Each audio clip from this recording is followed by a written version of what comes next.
Anong mensahe ang kailangan marinig ng mga Leo sa period na to? Pwedeng nangyayari na itong magiging reading o mangyayari pa lang. Kung hindi man para sa inyo itong magiging reading, edi makapara sa someone na malapit sa inyo o kakilala nyo mismo.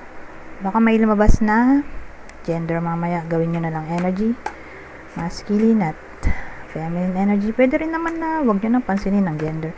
Di ko masasabi kung anong magiging reading, kung positive ba o negative. Depende sa kung anong mapipick up kong energy.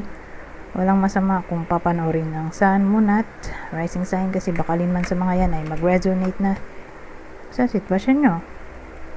Baka gusto nyong mag-join sa membership ko para sa mga exclusive perks na hindi ko usual ginagawa.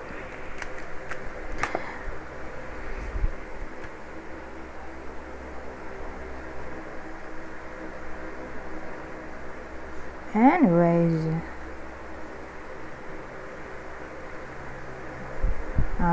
click nyo lang yung join button para makita nyo yung tungkol sa perks na in-offer ko. So magsimula na tayo. Wala tayong bida dito, di ba? At walang clue. So literal na general to. General reading. Kaya lang nag-worry ako dito. Alamin natin tong Five of Swords.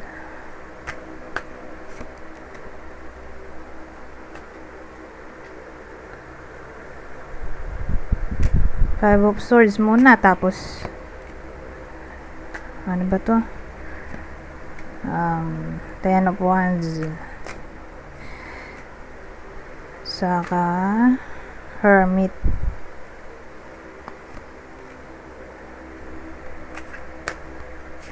So ito yung Hermit.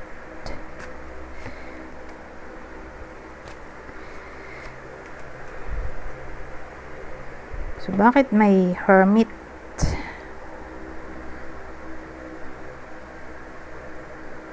Teka, Hermit, Ten of Wands, saka Five of Swords to.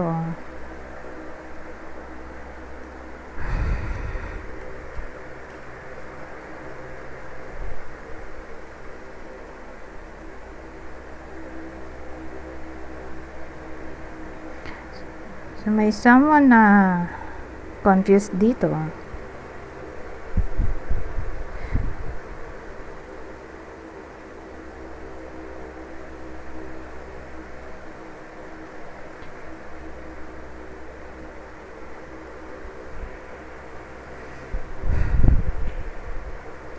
Ang dating sa akin, single yung bida natin dito sa Hermit. Ngayon, whether nangyayari na to o mangyayari pa lang, pero kakaroon siya ng maraming options dito, or marami siyang iniisip magulo isip niya. Either marami siyang pinagpipilian or maraming gumugulo sa isip niya. Okay?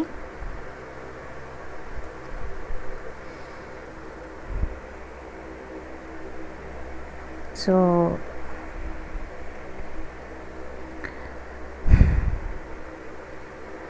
ang dating sa akin, imbis na mamroblema siya, isip-isipin ng mga problema, although marami, priority pa rin ang pera. Doon siya mahugot ng willpower dito, mag-focus na lang sa career kaysa isip-isipin ng mga kung ano-anong problema. So yung Three of Wands, so ganyan yung decision niya na mag-focus na lang sa career o pag-earn ng money kaysa may stress. Ngayon, pagdating dito sa kasi expansion to, so parang ang dating na-expand niya yung mind niya. Hindi siya nag-stick sa isang option o isang strategy. Nagiging open-minded siya dito. So again, dito naman tayo sa Ten of Wands. Ano nangyari sa Ten of Wands?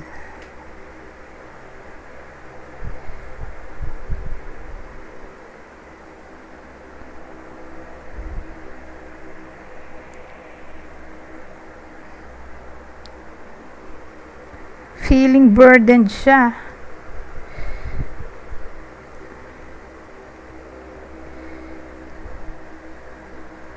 Dito, oh. So, ang dating sa akin, may gusto siyang tao. Ito yung gusto niya. Gusto niya ma-win over. Tama ba yung ano? English ko. Gusto niyang mapasa kanya itong gusto niyang tao.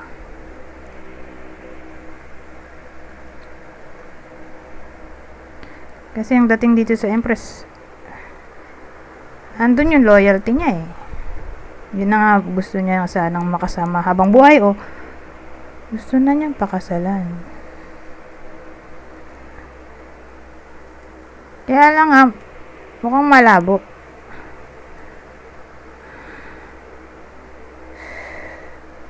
Kasi nga nandito yung Ten of Wands na parang may nagbablock sa gusto niya mangyari or puno ng challenge o conflict.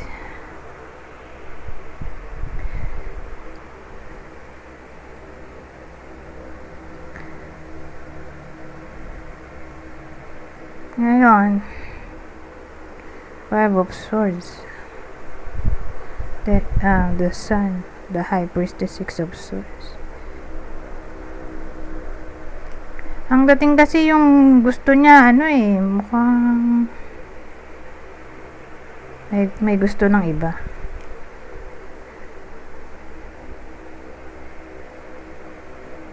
In a relationship na sa iba.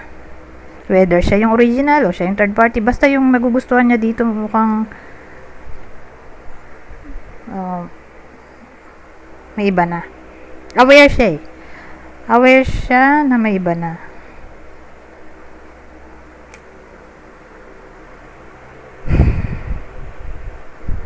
Kaya ang wisdom na nakuha niya dito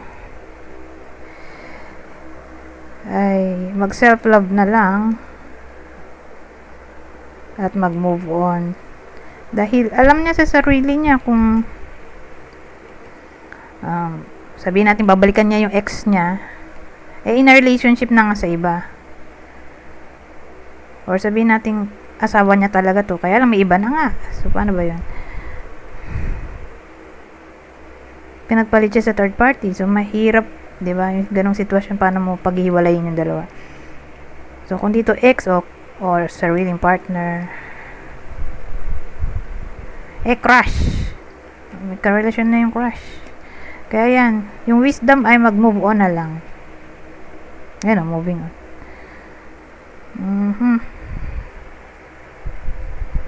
So, ganun ang tinakbo ng reading natin.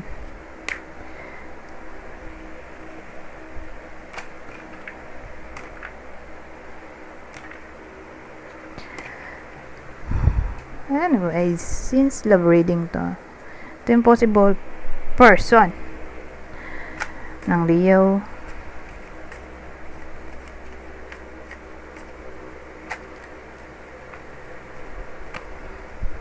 So, possible person nila ay pwedeng kapwa nila Leo, Aries, o Gemini. Kung di man tumama sa inyo tong reading, di baka tumama dun sa kakilala nyo. So, ito yung possible zodiac sign ng kakilala o idol. Cancer, Pisces, ay, kala ko Jupiter to. Jupiter naman talaga, pero may Pisces, may Sagittarius doon. So, Sagittarius lang talaga to. Pero, who knows? Isama na rin natin ng Pisces, nasabi ko na eh. Cancer, Pisces, Sagittarius, Gemini. Okay? Gemini ulit, oh. Anyways,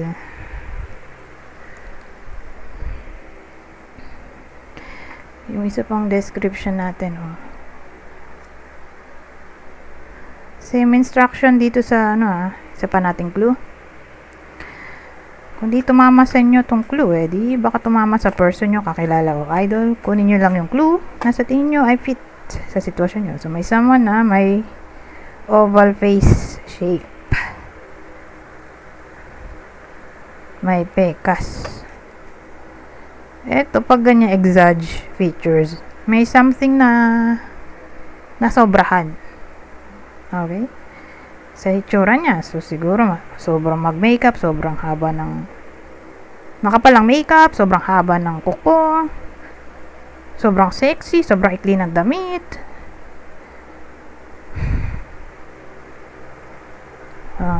Siguro, may sobra din sa part ng katawan niya. Like, mahaba masyado ang ilong, makapalang labi, mahaba baba, malapad noo, malaki ang tenga. So again, anything na sobra.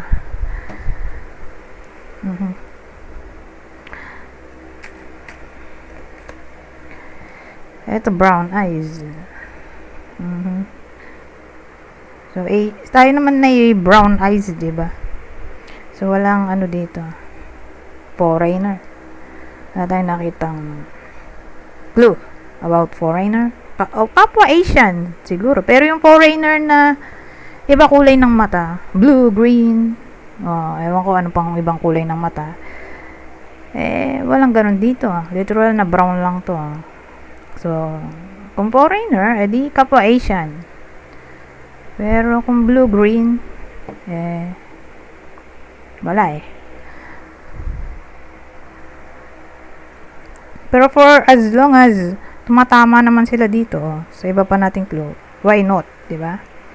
Anyways, ibang senaryo. So, dito, ibang senaryo, ha? Hindi sila magkarugtong. Open up your heart. It will help you attract more love. Ay! Nangyari dito. Sumobra to.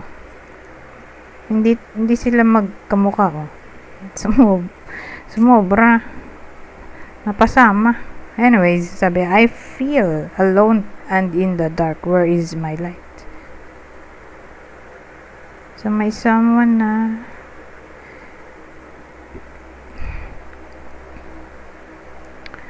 depressed siguro. O lonely. Ito, a lost guardian. A lost loved one watches over you.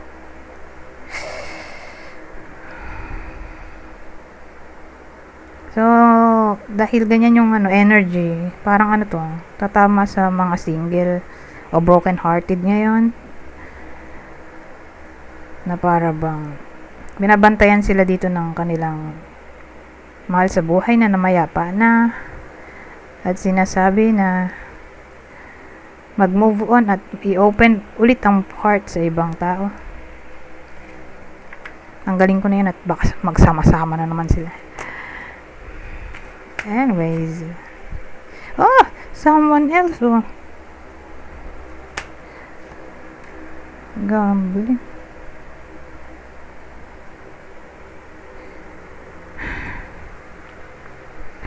Well, may someone na igagamble ang luck para mapunta sa ganitong sitwasyon. Diyos ko po.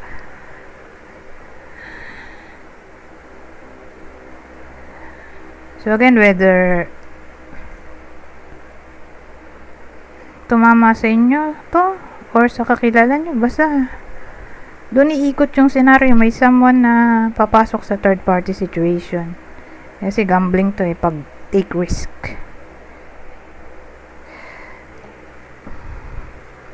Ito na ang huling spread. Divorce. Experiencing a breakup. Caution. Ito nagbabadya pa lang to. Na may iba sa inyo na yun nga. Baka mag-break. So, rumble na to, di ba? May single, may in a relationship. So, beware. Siguro tatama to sa kung ito, magkasama to. Tatama tong reading natin sa mga in a relationship.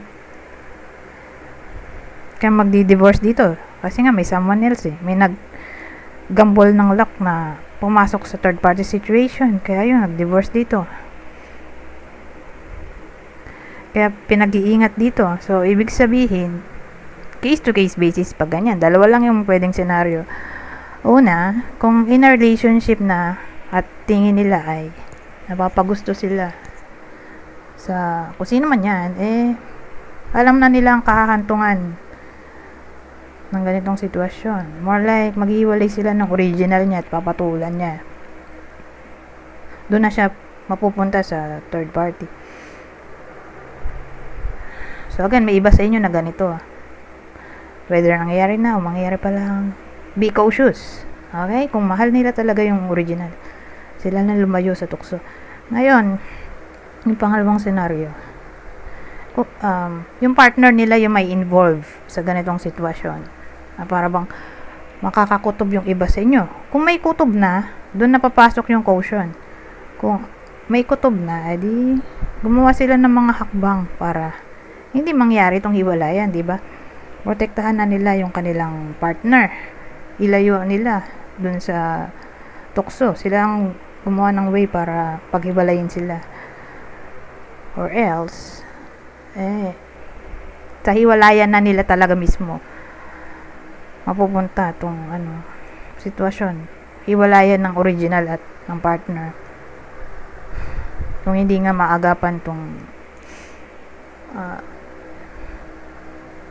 kutob. Okay? Kung hindi maagapan yung kutob na may someone else.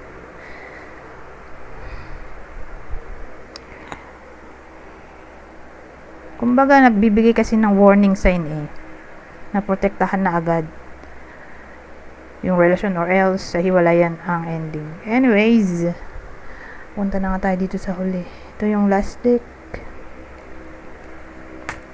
Babasahin ko na lang tong part na to para mabilis. Kunin nyo lang yung info na sa tingin nyo ay fit sa sitwasyon nyo. General advice na to sa buong period na to.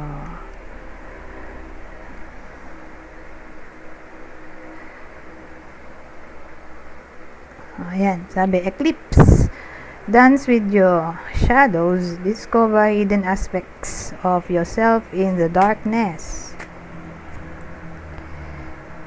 Guidance. Sabi, seek guidance from within. The answers you seek are in the cause. Oh, ito magandang part. Buti na lang, di ba? At least may good news. Abundance. The chalice overflows with potential. Drink from it and prosper. Anyways, hanggang dito na lang. Goodbye. For now.